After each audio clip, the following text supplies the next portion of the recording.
নমস্কার, আপনারা দেখছেন গ্লোব টিভি, সবার পাশে সবার সাথে। গ্লোব নিউজ নিয়ে এখন আমি সুপর্ণা রয়েছি আপনাদের সঙ্গে। এক নজরে দেখে নেব আজকের বিশেষ বিশেষ খবর। স্বনির্ভর হওয়ার ডাক বিশেষ চাহিদা সম্পন্নদের। শখের কাকাতুয়াকে বাঁচাতে তলিয়ে গেল যুবক। প্রকাশিত হলো আশ। প্লাস্টিক বর্জন নিয়ে সচেতনতা প্রচার। উন্নয়নমূলক কাজ নিয়ে জরুরি বৈঠক।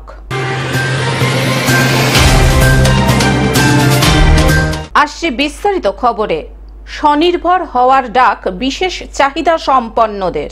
উত্তর ২৪ পরগনা বসিরহাট মহকুমার সীমান্ত থেকে সুন্দরবনের ১০টি ব্লক মিলে প্রায় ৩,০০০ বিশেষ চাহিদা সম্পন্ন মানুষ রয়েছেন, যারা ১,০০০ টাকা সরকারি ভাতা পান। এর মধ্যে বেশ কিছু মানুষ এখনো সরকারি ভাতা থেকে বঞ্চিত রয়েছেন। একদিকে সরকারি ভাতা বাড়ানো, অন্যদিকে বঞ্চিতদের ভাতা দেওয়ার দাবিতে বসিরহাট ১ নম্বর ব্লকের সংগ্রামপুর শিবহাটি গ্রাম পঞ্চায়েতের মেরুদণ্ডির মাঠে বিশেষ চাহিদা সম্পন্নদের নিয়ে বিশেষ ক্যাম্প ও কর্মশালা করা হলো। বসিরহাট মহকুমার হ্যান্ডিক্যাপড ওয়েলফেয়ার অর্গানাইজেশনের সম্পাদক রক্তিম ইসলাম সভাপতি চৈতালি মণ্ডলরা বলেন, একদিকে তাদের প্রতিবন্ধী কার্ড তুলে দেওয়া হলো, অন্যদিকে শীত বস্ত্র দেওয়ার পাশাপাশি আগামী দিনে সরকারি বাড়তি ভাতার দাবিতে তারা সোচ্চার হয়েছেন। বিভিন্ন ধরনের পুঁতির ব্যাগ, মোমবাতি এবং ওই যে থালা গ্লাস মানে যেগুলো পাতা, ছাল পাতার ওইগুলো এবং জুট মিলে যাতে ওই মানে চটের যেসব ব্যাগ এইগুলো আমাদের তৈরি করা আছে এবং আমরা বিভিন্ন জায়গায় মেলা দেই, কিন্তু মেলা দিয়েও কিন্তু আমাদের হচ্ছে না ঠিকমতো। কারণ হচ্ছে ঠিকমতো বেচা কেনাটাও নেই, আর ওতে না মানে গাড়ি ভাড়াটা কোনো পুষচ্ছে না আমাদের। ওই জন্য চাচ্ছি আমরা সরকারের কাছে একটাই আবেদন, আমাদের প্রতিবন্ধী ভাতাটা বাড়া, এটাই আমাদের আবেদন বলবো। আর আরেকটা সরকারের কাছে আরেকটা আবেদন আছে, যারা প্রতিবন্ধী বিজনেস হচ্ছে পড়ে রয়েছে তাদের কাছে একটাই আবেদন আছে যে আমরা চাই ওই যে ৩৫ কেজি যে চালের বরাদ্দটা আছে, জিআরের চাল যেটা বলে না অন্নদায়, ওইটা একটু প্রতিবন্ধী মানুষের সুযোগ সুবিধা পায়, এইটাই আমরা চাই। অন্যদিকে তাদের হাতের তৈরি বিভিন্ন শিল্পকলা মেলায় প্রদর্শিত হচ্ছে, সেই সব বিক্রি করে তারা অর্থ উপার্জন করছেন আর তা থেকেই স্বনির্ভর হওয়ার চেষ্টা করছেন তারা। দেখুন, এই বিশ্ব প্রতিবন্ধী দিবস উদযাপন অনুষ্ঠান আমরা প্রতি বছরেই মেরুদণ্ডী সুইচ গেটে আমরা প্রতি বছরেই করি। সমগ্র গোটা রাজ্যব্যাপী অনেক সংগঠন আছে এবং পাশাপাশি সকল প্রতিবন্ধী ভাই বোনেদের সুন্দরবন এলাকা থেকে শুরু করে বিভিন্ন জায়গার মানুষ এখানে আসে। আমাদের মূলত দাবি অনেক দিন ধরে উঠে আসছে, আমাদের একটা আশ্রম করব, আমরা সেটা পড়ে আছে অনেক দিন ধরে। আমরা কয়েকবার চিঠি করেছি বিভিন্ন জায়গাতে, কিন্তু সেটাকে আমরা কোনো মানে সুরাশা কোনো পাইনি। আমরা আগামী দিন ভাবছি যে ২৩শে জানুয়ারি আমরা একটা রাস্তায় নামবো, যে প্রতিবন্ধী আশ্রমটা পড়ে আছে, যাতে এই আশ্রমটা আমরা সম্পূর্ণভাবে গড়ে তুলতে পারি এটার জন্য। আর প্রতিবন্ধী সাধারণ যে মানুষের যেটা ভাতা দিচ্ছেন সেটা একই রকম হয়ে যাচ্ছে, তাহলে প্রতিবন্ধীকতার যেটা পার্থক্যটা কী থাকলো? এটা যাতে প্রতিবন্ধী ভাতা ন্যূনতম মাননীয় আমরা রাজ্য এবং কেন্দ্রকে বলবো যাতে এটা যাতে আর ১,০০০ টাকা যাতে বাড়ানো যায়, অর্থাৎ ২,০০০ টাকা যাতে প্রতিবন্ধীদের ভাতা যাতে বাড়ানো যায়, সেই জন্য আমরা একটা রাস্তায় নামবো। এটা আমাদের এই সংগঠনের প্রায় ২০,০০০ থেকে ৩০,০০০ প্রতিবন্ধী ভাই বোনেরা আমাদের সঙ্গে সর্বসময় যোগাযোগ রাখছেন। বসিরহাট থেকে শ্যাম বিশ্বাসের রিপোর্ট, গ্লোব নিউজ। শখের কাকাতুয়াকে বাঁচাতে তলিয়ে গেল যুবক। শখের কাকাতুয়াকে বাঁচাতে গিয়ে পুকুরের জলে তলিয়ে গেল যুবক। গতকাল বৃহস্পতিবার প্রায় 10:30 নাগাদ মর্মান্তিক ঘটনাটি ঘটে পশ্চিম মেদিনীপুরের চন্দ্রকোনা থানার জারা গ্রামের রুই দাসপাড়া এলাকায়। জানা যায়, শ্রীরাম রুই দাস নামে বছর ৩৫-এর যুবক বাড়িতে পুষেছিলেন ২টি কাকাতুয়া। সকালে বাড়ির পাশের একটি পুকুরে ওই কাকাতুয়া পাখি দুটিকে স্নান করাতে নিয়ে এলে খাঁচা থেকে বেরিয়ে পড়ে একটি কাকাতুয়া। সেই পাখিকে বাঁচাতে গিয়ে ঝাঁপ দেয় পুকুরের জলে। ঘটেছিল, দুটো পাখি ও গা ধোয়াচ্ছিল, হ্যাঁ হচ্ছে যে ছাড়া হয়ে যেতেই হচ্ছে যে তারপরে সে নেমেছিল, নেমে এবারে ধরতে ধরতে সে জলে নেমে গেছে। ও এবারে সাঁতার কেটে কেটে ওই পাখিটা জলে নেমে গেছিল, হ্যাঁ হ্যাঁ, আর তাকে ধরবো বলে এবারে সাঁতার কেটে কেটে কেটে এই পাশকে এসেছিল। এসে আপনার আর দাঁড়াতে পারেনি, সে আপনার ডুবে গেছে। আবুডুবু খাচ্ছে আমাদের পাশ থেকে লোক এবারে ছুটে ছুটে গিয়ে তাকে খুঁজতে গেছে, তারপরে দেখছে আর দেখতে পাই। কখন হয়েছিল ঘটনাটা? ওটা হয়েছিল 9:30টার সময়। ওই 9:30 10টা। হ্যাঁ। কাকাতুয়ার পিছন পিছন পুকুরের এক পাড় থেকে অন্য পাড়ের কাছাকাছি পৌঁছিয়ে দেখেন কাকাতুয়া পাখিটি মারা গিয়েছে। পাখিটিকে জল থেকে না তুলে পুকুরের পাড়ের দিকে এগিয়ে যায় এবং তখনই হঠাৎ পাড়া প্রতিবেশী লোকজন দেখে জলে ছেলেটি হাবুডুবু খাচ্ছে। তাকে বাঁচানোর জন্য পাড়ার লোকজন এগিয়ে যায় এবং বেশ কিছুক্ষণ খোঁজাখুঁজিও করে। সকালবেলা উঠে মুখ টুক ধুয়ে পাখি পাড়ে আমাদের রোদে দিয়েছিল, দিয়ে পাখিকে খাইয়ে দেয়, চান করাতে গেল, পাখিটি উড়ে চলে গেল। কোথায় চান করাতে গেছিল? ঘাটের সামনেই ছিল। পুকুরে? হ্যাঁ, পুকুরে।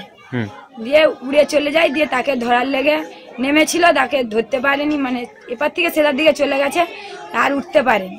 কিন্তু তাকে আর পাওয়া যায় না। অবশেষে খবর দেওয়া হয় পুলিশ প্রশাসন ও সিভিল ডিফেন্সে। তারা এসে এই নিখোঁজ যুবকের খোঁজ শুরু করে। এলাকায় নেমে এসেছে শোকের ছায়া, কান্নায় ভেঙে পড়েছে পরিবার। পাখিকে ওখানে খাঁচাইতে নিয়ে চান করাতে যাচ্ছিল, চান করাচ্ছিল, দিয়ে একটা পাখি উড়ে চলে গেল, দিয়ে বাবা পাখিটাকে ধরতে গেল। হ্যাঁ, দিয়ে তখন থেকে সে পাশে গেছে, যে ঢাড়ু খাচ্ছিলাম, আর যেতে যেতে আর দেখতে পাইনি।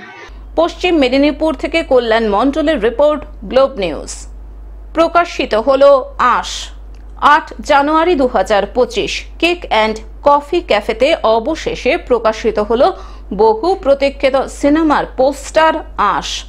ছবিটির প্রযোজক হিসেবে কাজ করেছেন ওয়াসনজি, পরিচালক তথাগত বিশ্বাস এবং নির্মাণ করেছেন জনপ্রিয় প্রযোজনা সংস্থা আদিত্য রাজ ফিল্মস।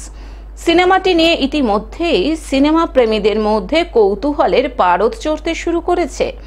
সিনেমার প্রযোজক আদিত্য রাজের মতে এই সিনেমাটি একটি সাসপেন্স থ্রিলার মুভি, মা ও মেয়ের গল্প। সিনেমার ডিরেক্টর তথাগত বিশ্বাসের মতে এই ছবিটি মা মেয়ের সম্পর্কের আলো অন্ধকারের দিকটি ফুটিয়ে তুলেছে। বক্স অফিসে বড় সাফল্য পেতে পারে বলে অনেকেই আশাবাদী। ছবিটি হচ্ছে এবং আমাদের ছবি যেটা মূল প্রেক্ষাপটে সেটা তো ডিরেক্টর তো বলেইছে যে আমাদের কি নিয়ে গল্প। সম্পূর্ণ গল্পটাই তৈরি করা হয়েছে একটা, বলতে পারেন সাসপেন্স থ্রিলার, একটা মা আর মেয়ের গল্প। এর থেকে বেশি আমি কিছু বলবো না, কারণ বাদ বাকি যা আপনারা দেখবেন সেটা ট্রেলারেই দেখতে পাবেন। ছবির ট্রেলার আসছে খুব শীঘ্রই এবং আজকে আমাদের ফার্স্ট লুক পোস্টার লঞ্চ রয়েছে। আমরা পোস্টার কিছুক্ষণের মধ্যেই রিভিল করে দেবো আপনাদের সামনে। এই টিমে যে সবাই নবাগত বা পুরনো যারা সবাইকে নিয়ে কাজ করার অভিজ্ঞতা না, দেখেন নবাগত বা পুরনো বলতে গেলে পুরনোদের সাথে তো আমি এর আগেও কাজ করেছি, কিন্তু নতুনদের মধ্যে এখন আমাদের ইন্ডাস্ট্রিতে বর্তমানে দরকার নতুন অ্যাক্টর অ্যাক্ট্রেস, যেটা খুবই আমাদের ইন্ডাস্ট্রির ক্ষেত্রে আমি অ্যাজ এ প্রডিউসারের দিক থেকে বলবো যে খুবই দরকার। কারণ যারা এতদিন ধরে কাজ করে এসছে তাদেরকে তো সবাই দেখেছে একভাবে। তাই এবার নতুনদের সাথে কাজ করার ক্ষেত্রে নতুনদের কাজ অবশ্যই ভালো হয়েছে, কিন্তু নতুনদেরকে সুযোগ যে আমরা দিতে পেরেছি এটা আমাদের কাছে সব থেকে বেশি বড় ব্যাপার। ভবিষ্যতে কি এরকম ভাবে কি নতুনদের সুযোগ দেওয়ার? অবশ্যই নতুনদেরকে সুযোগ দেব, কারণ তাদের ইন্ডাস্ট্রিতে নতুন অ্যাক্টর অ্যাক্ট্রেস দরকার। এটা ইন্ডাস্ট্রির নিড রয়েছে, এটা বেসিক নিড ইন্ডাস্ট্রি। তা আমি যদি তাদেরকে সুযোগ না দিই, কাউকে না কাউকে তো একদিন না একদিন সুযোগ দিতেই হবে। তা সেটা যদি আমি দিই তো অসুবিধা কি আছে? রিলিজ ডেট আমরা সম্ভবত মে বা জুনে রিলিজ করছি। বিধাননগর থেকে অনির্বাণ দত্তের রিপোর্ট, গ্লোব নিউজ। প্লাস্টিক বর্জন নিয়ে সচেতনতা প্রচার। মালদা জেলা পুলিশ প্রশাসনের উদ্যোগে হবিবপুর থানার পুলিশের সহযোগিতায় প্লাস্টিক বর্জন নিয়ে সচেতনতা প্রচার চালালেন হবিবপুর থানার পুলিশ। প্লাস্টিক কতটা ক্ষতিকর তা নিয়ে সরব হবিবপুর থানার পুলিশ ও আইহো গ্রাম পঞ্চায়েতের প্রধান বাসনা মণ্ডল সহ আইহো ব্যবসায়ী সমিতির সভাপতি ডালিম ঘোষ। এলাকার দোকানদারদের নিয়ে প্লাস্টিক বর্জন কর্মসূচি রূপায়ণে উদ্যোগে হলো হবিবপুর থানার পুলিশ প্রশাসন। এই উপলক্ষে এদিন হবিবপুর থানার পুলিশ অফিসার এবং আইহো গ্রাম পঞ্চায়েতের প্রধান সহ অন্যান্যরা মিলে সচেতনতামূলক প্রচারাভিযানে নামেন। ব্যবহার করলে আজকে সতর্ক করে দেওয়া হচ্ছে, এরপর থেকে যদি কোনো দোকানদার ধরা পড়েন তাহলে পুলিশ প্রশাসন কঠোর থেকে কঠোরতম ব্যবস্থা নিতে বাধ্য হবে। তারা আইহো বাস স্ট্যান্ডে একটি পথসভার আয়োজন করেন। সেই পথসভার মধ্যেই মাইকের মাধ্যমে বিভিন্ন বক্তব্য রাখেন উপস্থিত ব্যক্তিবর্গ। এদিন দুপুরে আইহো বাজার এলাকায় প্লাস্টিকের বিরুদ্ধে প্রচার চালান। ব্যবসায়ী সহ সাধারণ মানুষজনের কাছে প্লাস্টিক বর্জন করার আবেদন জানান। আমাদের আইহো ব্যবসা কমিটিতে এসেছিলেন, প্রচার করলেন যে এই যে ক্যারি ব্যাগ খাবারের কোনো জিনিসে ব্যবহার করা যাবে না, সেটা বিকল্প বিষয় জিনিস ব্যবহার করতে হবে।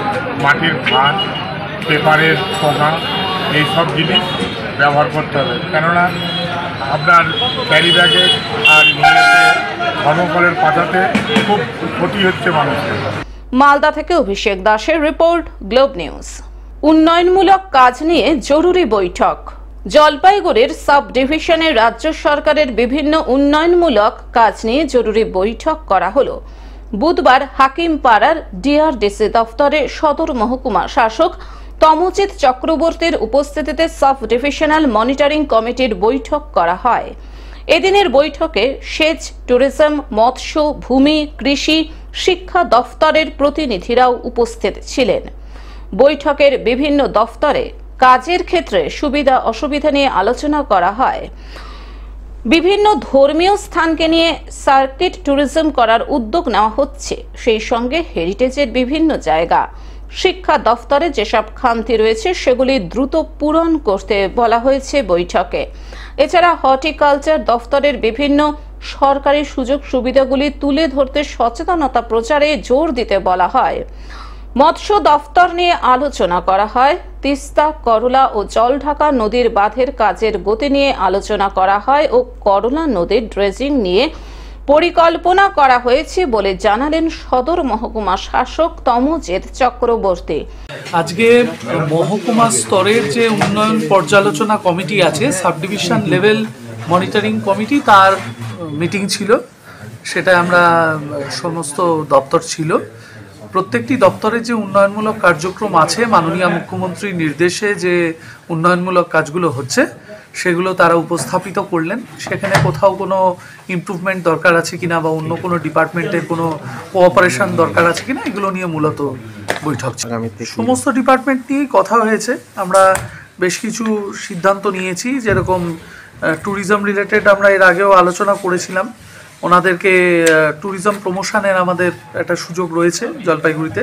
সেটা আমরা বলেছি যে ধর্মস্থানগুলো রয়েছে আমাদের, সেটাকে নিয়ে সার্কিট ট্যুরিজম করবার একটা, এবং হেরিটেজ যে জায়গাগুলো রয়েছে সেগুলো নিয়ে আমাদের একটা সুযোগ রয়েছে, সেটা আমরা ওনাদেরকে বলেছি। এছাড়া এডুকেশন ডিপার্টমেন্টকে আমরা রিকোয়েস্ট করেছি যে এনরোলমেন্টের বিষয়টা একটু খতিয়ে দেখতে, কোথাও কোনো এনরোলমেন্ট নিয়ে স্টেপ নেওয়া যায় কি না, যাতে এনরোলমেন্টটা আর একটু ভালো করে করা যায়। কোথাও কোনো গ্যাপ আছে কি না সরকারি পরিষেবা পৌঁছানোর ক্ষেত্রে, সেটাও একটু সুপারভিশন করে মনিটরিং করে দেখতে বলা হয়েছে। জলপাইগুড়ি থেকে সায়ন সেনের রিপোর্ট, গ্লোব নিউজ। টেলিভিশন ছাড়াও গ্লোব টিভি এখন সমস্ত সমাজ মাধ্যমে উপলব্ধ। বিস্তারিত জানতে ফোন করুন আমাদের টোল ফ্রি নম্বর 180089199744 এছাড়াও লগ ইন করতে পারেন আমাদের ওয়েবসাইট www.globetv.in। আজকের মতন গ্লোব নিউজ এখন এই পর্যন্তই। দেখতে থাকুন গ্লোব টিভি, সবার পাশে সবার সাথে। নমস্কার।